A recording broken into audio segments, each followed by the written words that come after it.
watch this? How? Ew, How do you watch this? Dude, I'm gonna pee my pants. Hi, you're listening to How Do You Watch This, a movie review podcast where each week we recommend a movie in the genre we love, but they don't.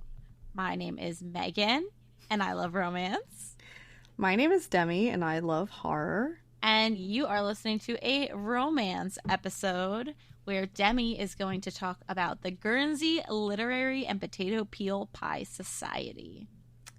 Yes, and you had me guess the thread. Yep. And I have it. I know I have it. Okay. Yes. Okay. So all right. at first I was thinking it was something different, which I think is a pretty good guess, but it was so specific. I'm like Megan said it would be hard, but I was like, I think this is too specific. So my first thought was both movies include a group of people having a discussion in a circle. That was my first guess. That is so specific. It's so specific, and I was like, I'm watching a movie, I'm like, I just don't know what else it could be. And then I thought of it when I was thinking of the next movie to have you watch, like the thread. And it like came, it's like I had an epiphany. It was crazy. Okay. So what I think the thread is that the title is said in the movie. Oh my god! I can't believe you got it! Dude, I am so impressed. I was like thinking of like, I'm like, okay, what thread should I do? And I'm looking at keywords and stuff. And that came up, and I swear, that second I read it, you saying in the episode, like, oh, I like the way that they said bodies, the title in the movie. It just hit me, and I was like, oh my god. And it sucks because I was going to choose that as the next thread. I was like, ooh, I could do this as the next thread. But dude, I was like, I can't believe I got it. I cannot believe, because I definitely would not have got it. I can't believe you got it. When you were like, I'm confident I got it, I was like, I'm not confident you got it. I'm amazed. I am blown away. It was funny because I was watching it and Travis was in the other room, and then it said at one point, like towards the end when they were like the Guernsey Literary, whatever, they said it, and he was like, oh, name drop, and I was just like, I was like, oh, Travis, good one. You figured, you noticed. You noticed that, yeah. So it gave me hope that maybe you would get it, but I thought that was so tricky. Yeah, I it's a good thread, but yeah, I definitely didn't get it watching the movie. Yeah. So, but yeah, I only even thought of it because it was one of the keywords that came up on IMDb. So shout out to IMDb for helping keep our threads alive. Now I'm a little nervous because what if someone puts like some sort of spoiler in the keyword? So I'm like, I know, was kind of scared looking because I didn't know any about. Yeah, I was worried about that too, because when I was looking up keywords for bodies before I watched Bodies, it was like character thrown from a balcony and like shit like that. And I was like, they're so specific. Yeah. So yeah, do you think something got ruined for you? No, I don't think. No. Okay. But I'm just like, for future things, I think especially, well, if it's like, oh, main character death, it's like, oh, good to know. Stuff like that. I don't know if I could see something like that coming up. So eventually, but it's fine. Okay.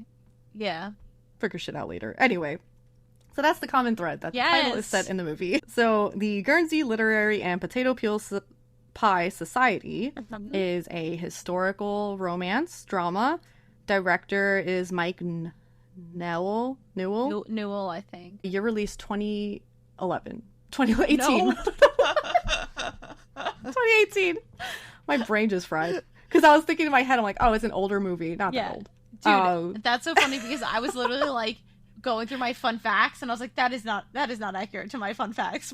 Are my fun facts wrong? Like, yeah, 2018 is when the movie came out. And I was trying to think when I watched it, if it was that year. I want to say it probably was, because I remembered nothing of this fucking movie. Oh, good. And I remembered absolutely nothing. And when I saw that I actually watched most of it, I was like, how did I not remember anything?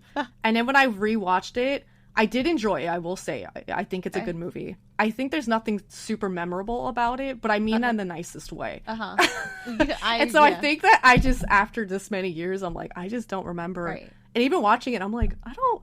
But you DNF'd it, yeah. I stopped it at a point, I think I was like, it was getting late. Or I was getting tired because it is a long movie. And I feel like, why did I stop it here? It was like at a point where the mystery's still going on. So I feel like I was interested. I wanted to know what was going on.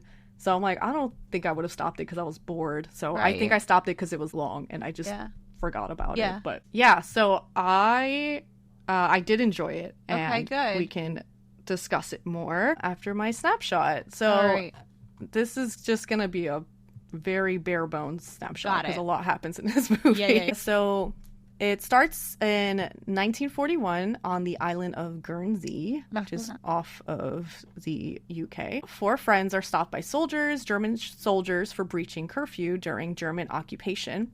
To avoid arrest, they say they are returning from a meeting of their book club, which they quickly named the Guernsey Literary and Peel Pie Society. Jesus Christ. And then we fast forward 5 years later, 1946. We meet the main character, author Juliet Ashton, played by Lily James. She's promoting her latest book, written under her pen name Izzy Bickerstaff. And she's been contracted through her publisher, Sidney Stark, who's also her closest friend, to write stories for the Times Literary Supplement about the benefits of literature.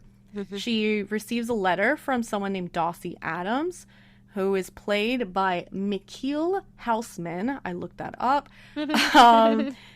And he's a Guernsey man who's come into possession of her copy of Charles Lamb's Essay of Elia. And he wants to know where to find a bookshop in England to buy another book by the same author. And so he tells her that he's part of the Guernsey Literary Society. I'm not going to read the whole thing. Which meets every Friday night. Juliet sends a book by Lamb and his sister Tales from Shakespeare in exchange for more information about the society. Juliet decides she would like to write about the society and arranges travel to the island. Her American boyfriend, Mark, played by Glenn Powell, proposes before Juliet embarks on a ferry, and she accepts it. He gives her this insanely massive ring because the dude got that money, and Juliet ends up not wearing it at Guernsey because she doesn't want people to judge her too quickly by seeing this ring because it is absolutely insane. Upon arrival, she ends up attending the meeting, which includes the members Dossie, Amelia, Isola, right? It's Isola? Yes. Okay.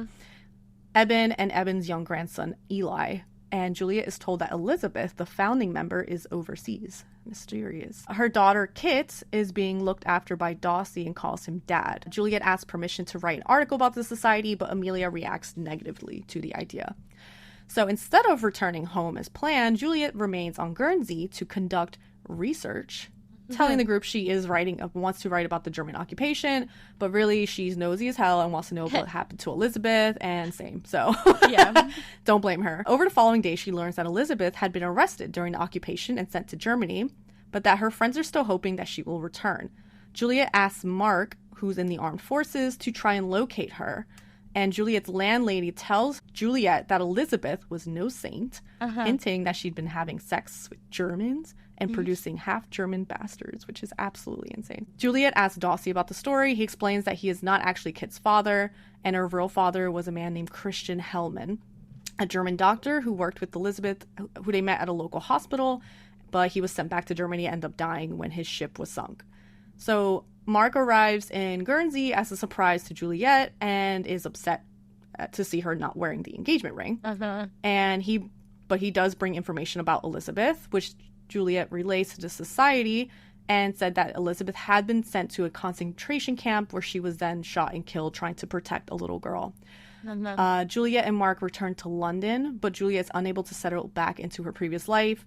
She breaks up with Mark and starts to write about the society with no intention on publishing it. When her manuscript is finished, she gives a copy to Sydney and then sends another to the society. Dossie reads her covering letter out loud to the group and decides to go to her and departs to London.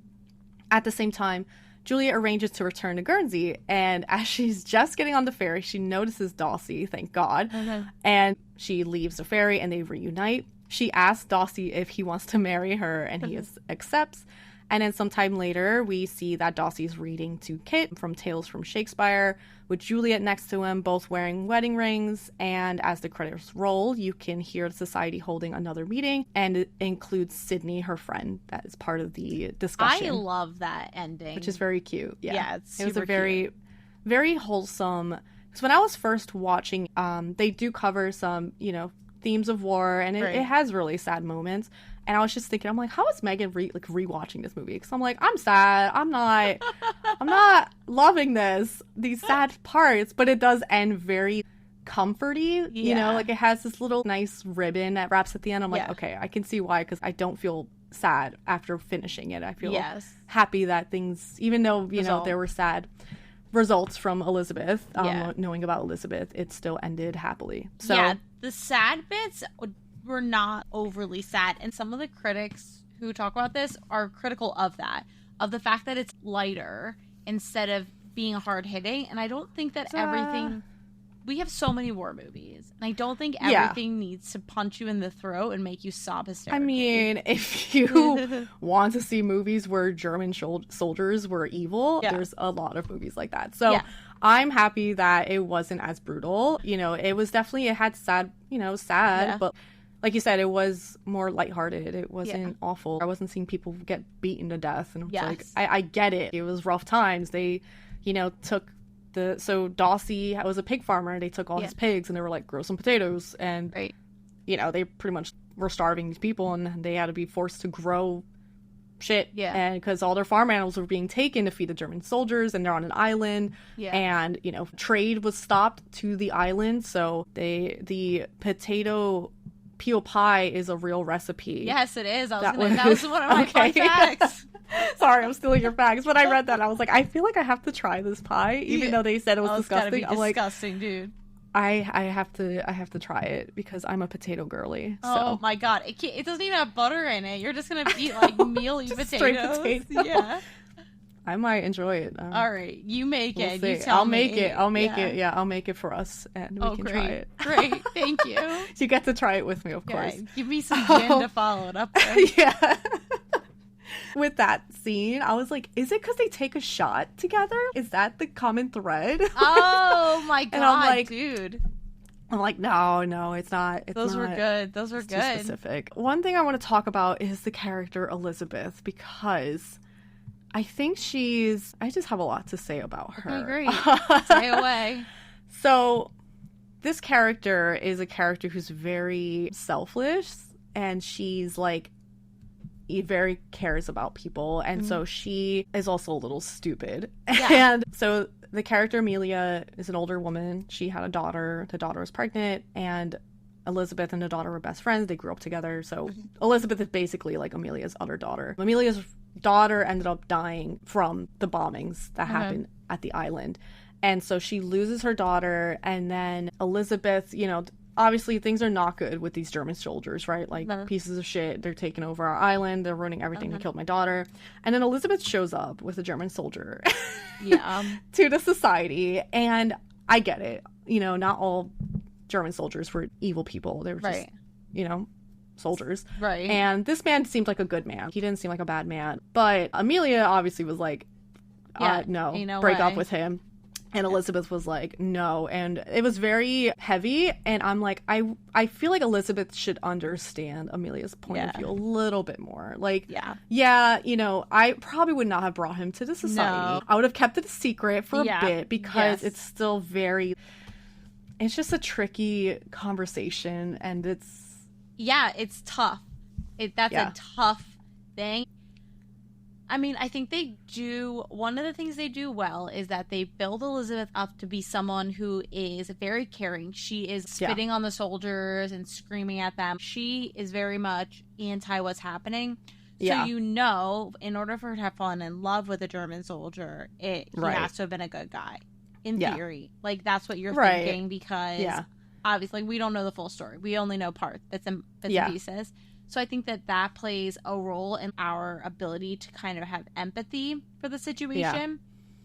But regardless, it's still something that's so shrouded in taboo, and something that at that time, like the things they're finding out, the things they're seeing on the island and everything. Yeah. Because it's not just like the society, it's everyone. They are hating the soldiers, which is fair. It's fair to just hate them being there. And she's, in love with this man. And I feel bad. Like, I feel bad on, like, both ends. Yeah. And I feel like this had to be more kept secret, because he gets caught sneaking right around camp, sneaking out of camp. And that's why he gets sent away. Yeah. And so she's pregnant at the time, another stupid decision. I'm like, why are you not protecting yourself? You guys. You guys. Come on. Yeah. So the part that really irritates me about Elizabeth is the reason why she gets captured. Yeah. So this part definitely bothered me as well because she has a child, a small little baby. Yeah, because how old was Kit?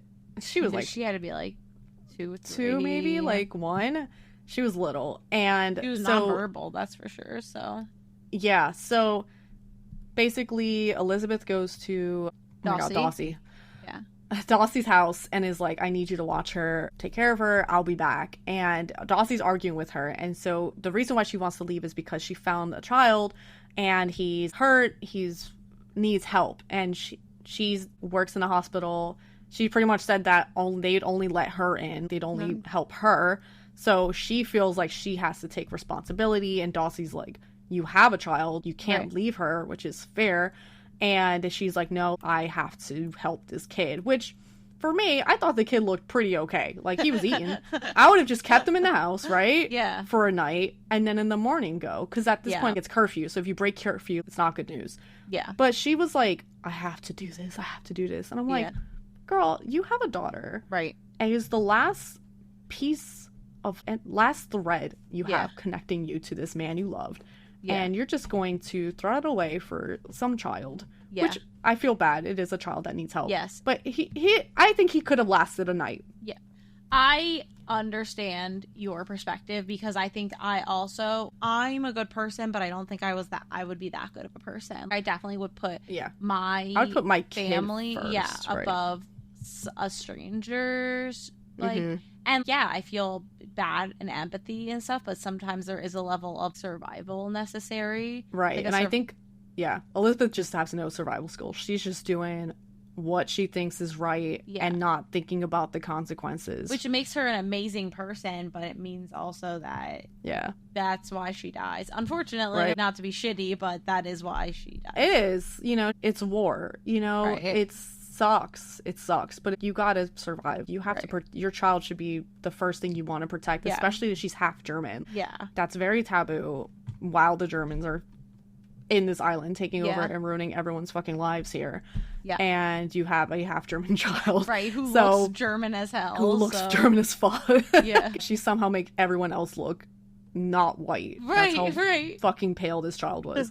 And so Elizabeth, and I feel bad when she gets killed trying to protect a child, because I'm like, I don't really blame her for trying to protect a child. I don't know.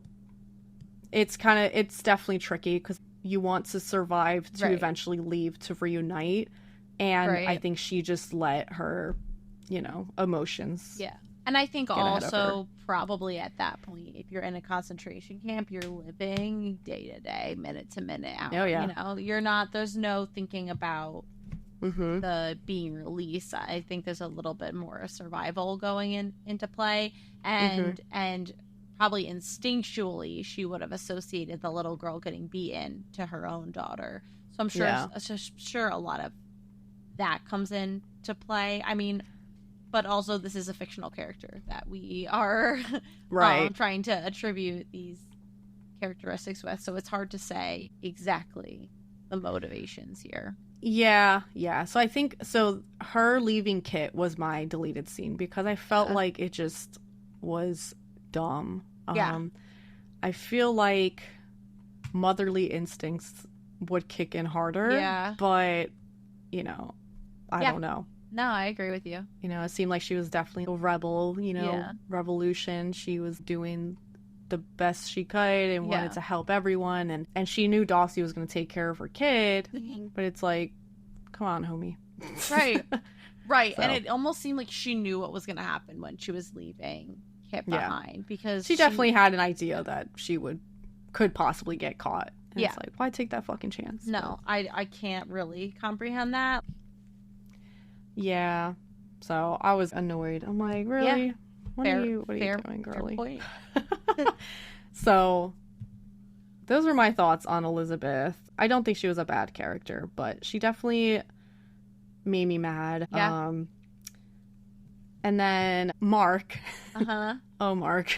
I'm very curious about your thoughts about Mark. I am. Yeah, so their relationship, Mark and Juliet, is a very interesting one. I think Mark's not a bad guy. No. I think he's fine. You know, he's an American boy. He's got money, and I think him and Juliet had this very, not superficial, but I think Juliet was trying to hide a part of herself because she lost her parents to the war. She's got a lot of trauma, and I think to Mark, I don't know if Mark even asked her anything. He probably didn't really ask about anything, but they're just, they're living that post-war party relief kind of scene where it's just like, okay, let's throw everything to the past and just enjoy the fact that we're alive right now.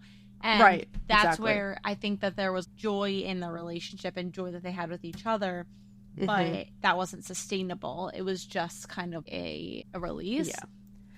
Yeah, because she, he supported her. He was willing to stay there and go to the Americas with her. He would buy her flowers every day, even though it's the same fucking flowers and probably not her favorite flowers. But, he did things for her. And I was like, I can tell he loves her, but I can tell he also doesn't know her that well. Yeah.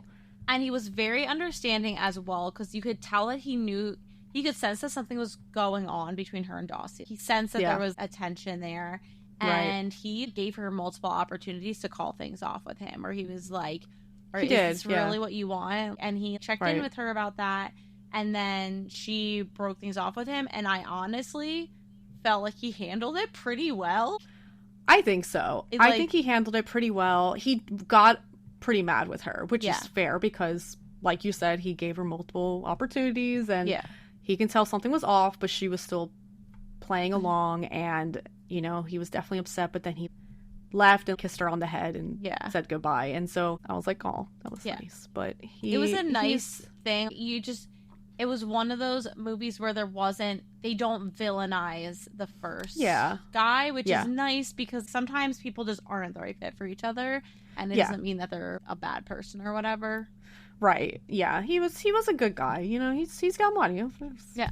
He's a nice, handsome looking, tall blonde man. Like, what is he, a pig farmer? that was peak in the 1940s. Oh yeah. But no, Dawsey was hot. He was, even though he was a pig farmer. I was like, right. I mean, that part was, whatever. But he was pretty greasy and dirty looking most of the time, but it looked good on him. Yeah. He had a really good sense of fashion, which I appreciate. Oh, yes. I feel like all men should be forced to wear those outfits. Yeah, I agree. I definitely agree. I was like, who is this? I knew his face. I'm like, where is he from? Where is this guy from? Yeah. And then, so he is from Game of Thrones before he was recast. No, he was from Game of Thrones. He was the recast for Daenerys' romance interest. What was his name? Dario? Was it Dario? Oh. Yeah, so that was him. And he's also in Haunting of Hill House, which I was okay. Yes, he's one of the main characters. Okay. But I'm like, why is his face so familiar? But yeah, I want to say it was Dario.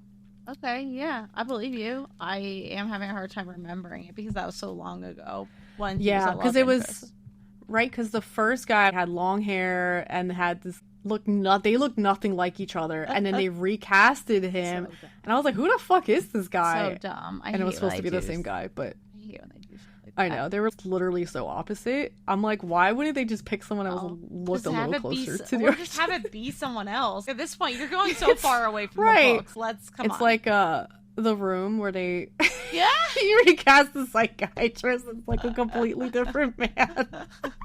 Not even close. It's the same shit. I did like Julia and Dawsey's relationship. I think they just had this chemistry. Yeah. And the scene with her in his bedroom. First of all, he had a glisten of sweat on him, and I was like, hello. And it's like chest. Yeah. His chest hair. I was like, with his like billowy shirt all like rolled up and stuff, and I was like, dude. I felt the tension. I was like, oh my god. I'm like right there in the room with her, and I'm like, you need to break up with Mark right now. Right. What are you doing? Right. What are you doing? when Dawsey and Juliet officially meet, Isola is like, oh, have you guys met before? And she brought up, like, in a different life. And I think that's the best way to describe how they feel. Like, they just feel like they know each other. Yeah. And I thought their relationship was really cute with writing the letters, and they both love reading, and they just get each other. And a fun fact is that the book that this is based on a book, and the book is just a series of letters back and forth between the characters. That's really cute. Yeah. I like that. Yeah, me too. Yeah, and my most memorable scene was when Juliet and Dawsey reunite at the end, because I was stressed. When they showed Juliet getting on the ferry, I was like, oh my god, they're gonna miss each other? This is bullshit. Yeah. And then she sees him, and she runs up to him, and they see each other. It's a very cute moment. So that was my most memorable moment. I did really like their relationship. And then you see her wedding band is really simple and clean, which is another kind of hint that Mark doesn't really know her that well, because he buys her this really expensive, and it was a pretty ring. Yes, but it was extravagant. Huge. Yes, extravagant, and she's just not. You can tell she's just not that type of person. Right. At the beginning of the movie, she's looking for apartments, and the one she's being shown has crystal chandeliers and like all this stuff, and she just is not interested. She likes her little room that she's renting that's kind of in the middle of nowhere, and she doesn't feel the simple gal. So I will say, I think I like Lily James more with blonde hair. I still think she's very pretty, but interesting. I'm just picturing like Cinderella. Speaking of Cinderella. So I was reading some critical reviews, and one review is by someone named Matt Fagerholm, I think is how you pronounce it. I don't know. It's on the Roger Ebert website, so I guess like they've continued his legacy. And he said, this has nothing to do with this movie, but it does have to do with the Cinderella. Quote, her fluttering eyelids and megawatt smile single-handedly held my interest in 2015's pointless Cinderella remake.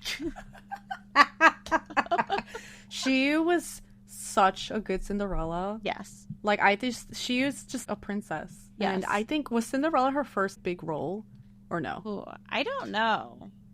Because that's the first movie I'd, like, seen her in. I was like, oh my god, who is this girl? She's so pretty. She's like a real-life princess. I know that she was in Mamma Mia 2. Mamma Mia 2. She was in Pride and Prejudice and Zombies. She was Elizabeth Bennet. She was. Yes. Yeah. When I rewatched that with Brett, I was like, oh, that was actually Lily. After Cinderella. Okay, so Cinderella was before then. I know that she was in the TV show Downton Abbey, which I watched. Okay. Let me scroll back to early days. She's British, right? I don't know. I think she is. Mamma Mia, here we go again. Abbey. Yeah, you're right. She was in that one. I forgot you didn't watch it. No, I started it and I couldn't finish it. It was so bad. It's garbage. The only good thing about it was how good the casting was for their younger selves. The younger selves, the casting was really good, and everything else was bad. Yeah, it seems like Cinderella was her first big. Okay. Her first big one, and then she was in a bunch of things after that, but the ones before then were not as large. Yeah, I thought she was such a pretty Cinderella, and that dress was I love that dress. And then Emma Watson was like, I don't want a corset because I don't want girls to think that a tiny waist is realistic. And it's like, shut the fuck up. I like you, I let do. It be pretty. But god damn it, what do you mean? You tell me Lily James looked like a fucking princess superstar in that gown? Amazing. It was a stunning gown. Stunning. It was amazing. Anyway, I do really like Lily James. I don't know what she's been in recently. What she's been in recently? I will tell you right now. I think her blonde. She's a natural blonde, I think, right? I have no idea. If she's not, she should stick with it because it looks really good on her. The Iron Claw, Finally Dawn. What's Love Not to Do she with was it? an Iron Claw. Yeah, okay. I haven't seen any of these. Rebecca, she was in Rebecca, which I did like that. See, so yeah, she was in a lot of your sort of genre, I guess. I guess I've seen a lot more of her movies than I thought, but you'd like Rebecca. Would I? Yeah. It's not horror. Okay. It's like, it's gothic. Never mind. Oh, yeah. You'd probably like it, though. I think you'd like it. Does it leave you feeling icky and gross? Okay. No. Okay. The original does a little bit, but then the remake, they changed some things, and so I think you would like it. You would enjoy it. Yeah. As long as it's not one of those gothic ones that leaves you feeling like you need to wash your eyeballs, then. No. It's like a mystery. It's a romance gothic. Is the best way I can describe it, but I think you'd like it. But with a happily ever after? It does end well, yeah. Okay, fine. I'll watch it someday, maybe. Add it to your list. Just share the list with me so I can just keep adding. I really need to make an actual list where it's not like an ethereal list so that we can actually start crossing things off. Get you cultured here. Yeah. Oh, the other thing because what were we talking about, Mark? And that. Yeah, Glenn Powell. He's got an interesting face. We've talked about. Have we talked about it? I feel like we've talked about it before. Maybe not on the podcast, but at the very least we've talked about. I think I said something about him in because he's in the new romance movie that I really need to watch because I want to discuss it. It's on Netflix now, I think. Yeah, it is on Netflix, so I'm gonna watch it with Sydney Sweeney, right? Yeah, that's her name. Yeah. So it might not have been you and me talking. Maybe I watched a TikTok where someone was saying he's very much like hot in a not celebrity way. He's attractive in this sort of everyman sense instead of. I feel like, I don't know. I guess that makes sense. He's just, I don't know. He has the whitest features. Yeah. You know, he's got the beady eyes. He's got the tiny lips. He's just like white man. But I think he's got a very 1920s Hollywood look to him. Yeah. And he just pushes his hair back. It's just like the jawline. The dream kind of American Hollywood man would be. I can definitely see that. I can definitely see that. I don't think that he's this sort of face that is grittier. You wouldn't see him in in a Dawsey sort of role. He is sort of a little bit more pretty boy. Yeah, but definitely. You don't get the idea that he's not hot in a way where you're like, that's an unrealistic. Unrealistic sort of. Right. He doesn't look like a fake person. Right. Yeah. Like, that's what it is. He doesn't look fake. He has some individuality in his face, which is nice. But yeah, he's got an interesting look. I can't really put my finger on it, but he's attractive. But I thought he was for a second Army Hammer. Dude, yeah, I was gonna say he's almost like Army Hammer. It's like the same vibes. Yeah, except I guess he doesn't want to eat people. Yeah. He's not the cannibal. Yeah, no. Yep. What is Army Hammer up to right now? I don't know. What after all the cannibal drama? I wonder if he's in anything. Army Hammer. What was his last movie? He was in Death on the Nile in 2022. Crisis in 2021. He was in Rebecca too. Oh my god, he is. Okay, that's weird because I was like thinking the main man. I'm like, I know it's not Glenn Powell, but it reminds me of him. Yeah. That's who really it was. Funny. That's the main. It all connects. I don't know what he's up to in his life right now. Hopefully getting therapy, but hopefully not eating people. Yeah. But... Guess we'll see. Yeah. Anyway, enough about that. The one question I had, which I think is just, there's probably an obvious answer, but the Juliet's old book that Dawsey ended up retrieving. Yeah. I assume she donated it, and that's how the library got it. So essentially, what happened was the Charles Lamb book. Yeah. So she was strapped for cash, and she sold the book to a secondhand shop where he eventually was able, through strands of fate, ended up getting it. And so that's how he had her address, because she had written it in the corner of the book. Yeah. Yeah. And then the first book she wrote, that she sent that book to the Guernsey Literary Society for them to read instead of Izzy Beckerstaff or whatever it's called. Yeah. And then in the book, what was in the book too? Before Dawsey came in all rugged looking. And those were the letters that she typed from the letters that they were sending to each other back and forth. Those were her letters to him that he had tucked in the book.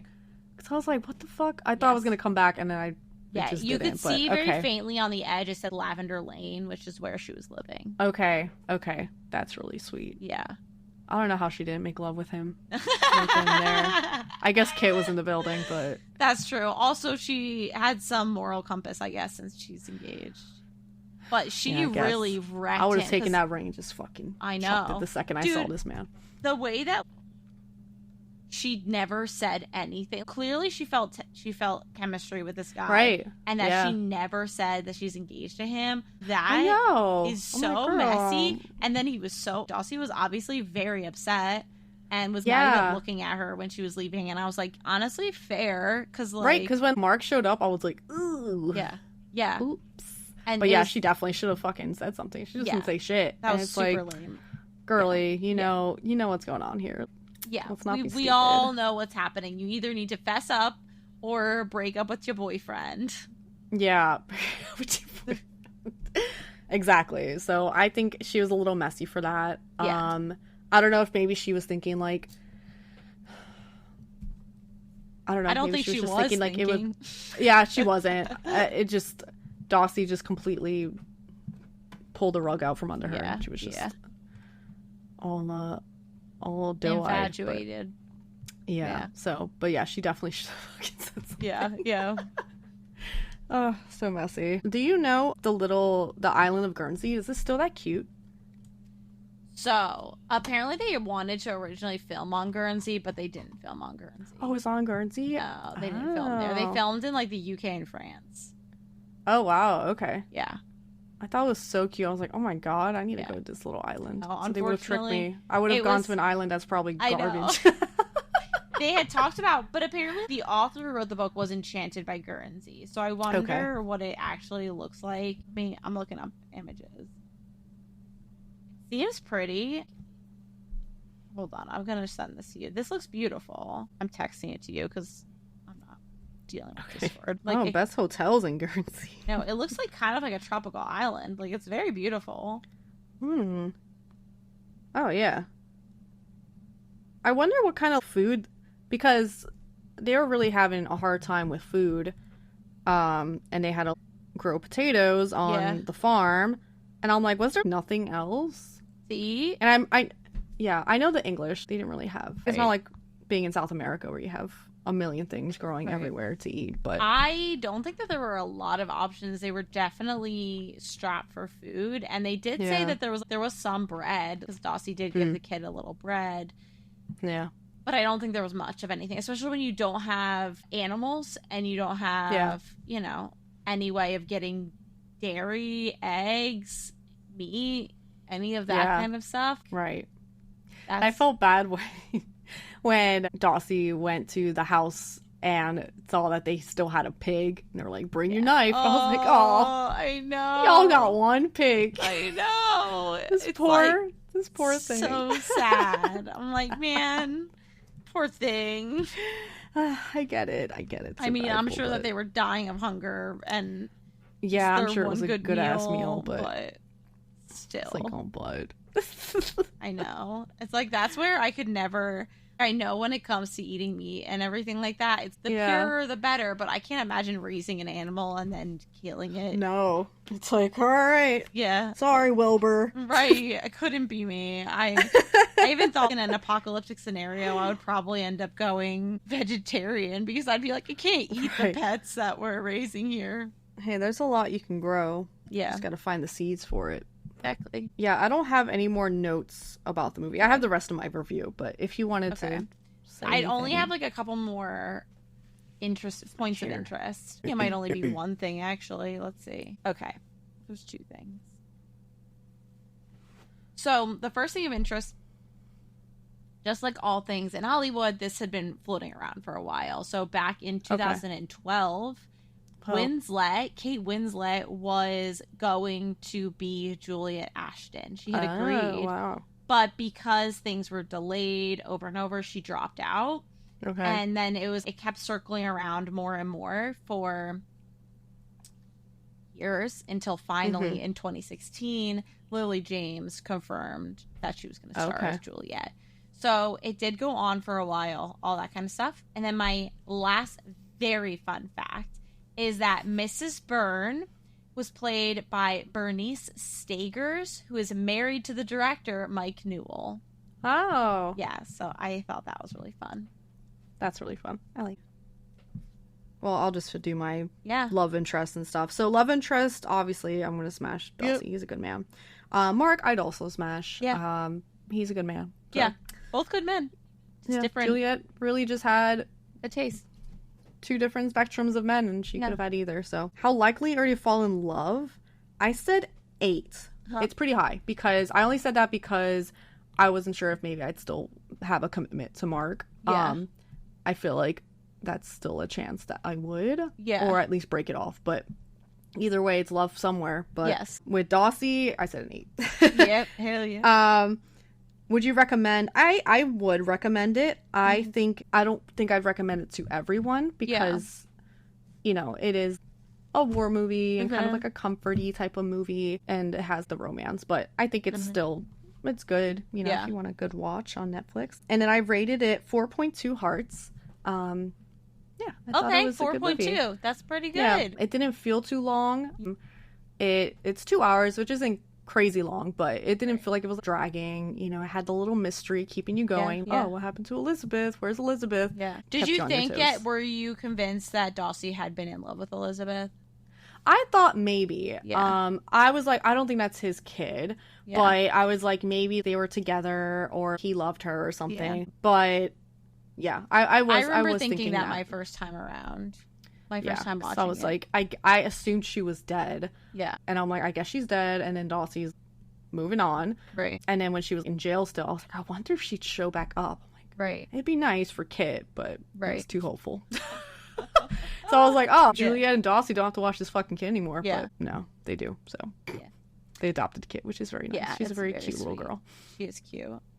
And one final note is that part of the inspiration for my new look, if you remember, my shift of style happened in like 2019, 2020-ish, where I started wearing baggier pants and stuff like that, was partly inspired by the outfits she was wearing, where I loved her trousers. I was like, I need to start wearing trousers.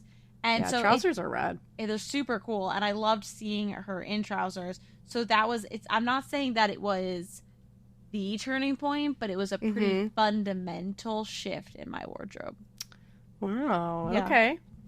No, I'm definitely more of getting into looser, straight leg type of pants, trousers. It's comfy. I thought you would never be able to pry skinny jeans away from me, but now I'm like, no, it's okay. Yeah, I get it. I mean, skinny jeans are still I still like them. It's just they're not an everyday pant for me. Yeah, I saw this TikTok and they're like, oh, if you're hourglass, skinny looks good on you. And I was like, I guess. Because it's tight. But like, what else? What else looks good? So they were like, oh, straight leg. And I'm like, all right. Let's try it. I'm doing that. I guess. I just feel like all the cool loose clothes just make me look like a box. You know, I just like... Do you do like if my waist is not cinches?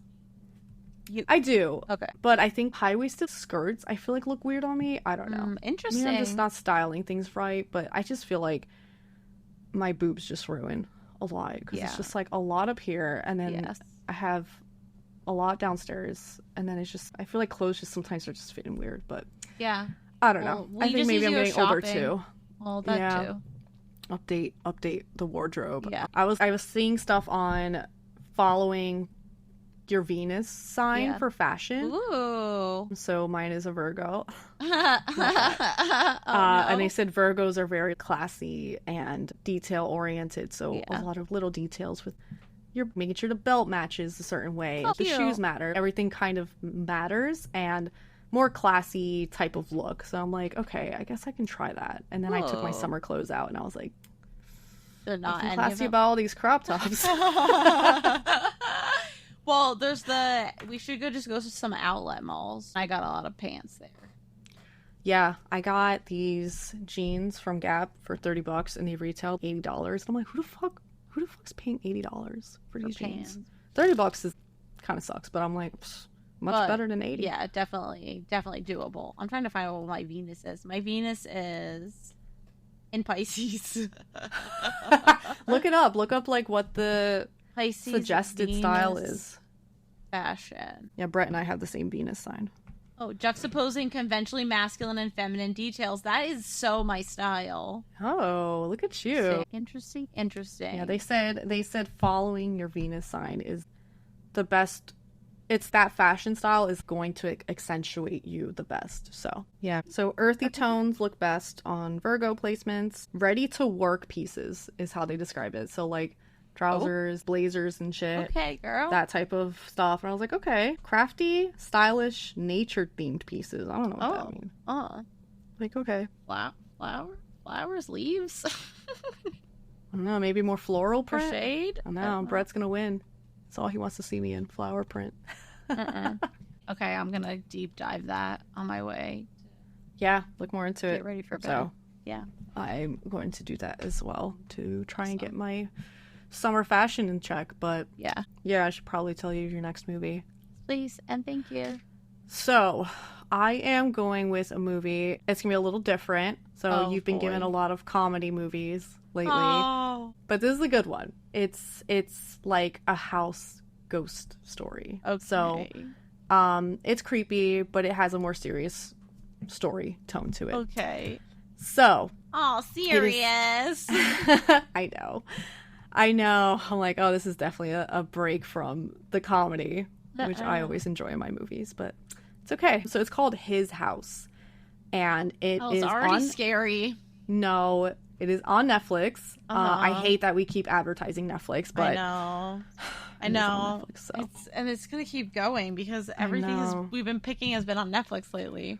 But anyway, it's on Netflix, and it is about a refugee couple who escape war-torn South Sudan, and they are trying to live their life in an English town, and they are given this house as refugees, and it's a not great looking house, and they're just trying to adjust to this new life, and some weird evil things are occurring in this house. Oh boy.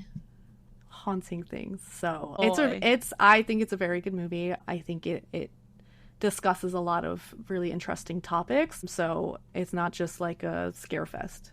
It's genuinely it's a good movie. It has a good story. I believe you. I'll have to have Travis hold my hand the whole time. Yeah, it has creepy parts. So okay. Yeah, so this time I know what the threat is. Megan does not know the threat. Nope. So she gets to guess it, and oh boy.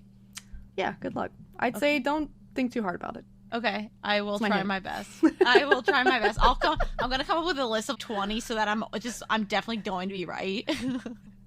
You'll probably get it. Yeah. But yeah, so okay. Yeah, I'm curious what you'll think. So Me too. All right. This has been How Do You Watch This? Thanks for listening. We are on Instagram if you want to find all of our socials and things. We have so many good ideas, and someday we'll implement them. I have the templates in my head for some of the that's amazing story highlights on Instagram. I just have to very impressed that you have them in your head. So I appreciate and I love you for it. Thanks for listening. See you next week. Bye.